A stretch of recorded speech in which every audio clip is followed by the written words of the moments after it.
Welcome to this tutorial. In this tutorial, I will show you how you can group tabs in your Google Chrome.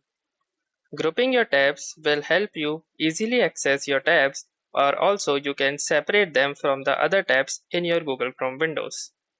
So let's see how to group tabs in Google Chrome. Now I have some tabs ready in my Google Chrome window, and as you can see there are quite a few tabs.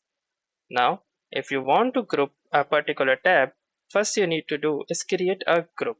So let's see how to do it. First, go to any tab and then click on the three vertical dots present at the corner of your screen. Then you can see the tab groups option. Hover your cursor over it and click on the create new tab group button. Once you click on it, you can name this group. For example, let's say G1. And now you can also choose any color schema which you find suitable for your tab. For example, let us say cyan. Now, as you can see, the color of this strip changed to cyan. Now, you can just click anywhere else and your group is ready.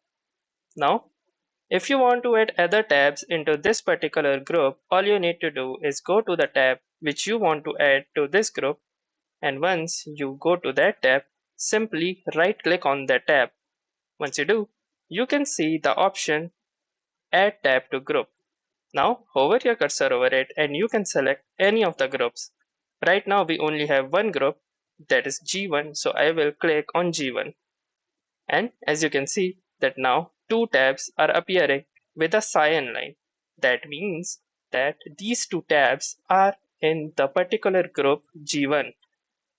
Now, one special feature about grouping your tab is that if you close your Google Chrome and open it again, then you can see something special, that you can access your tabs from this particular button, which stands for the group name that we have created, that is G1. Once you click on it, you can access your tabs again. Although it won't save any of the work or any information, but it will simply redirect you to those tabs which you have inserted in this particular group. So this trick is very helpful if you are dealing with a lot of tabs on your Google Chrome screen. If you like this video, make sure to hit the like button as well, comment on this video, share it, and also don't forget to subscribe our channel. Thank you for watching and have a nice day.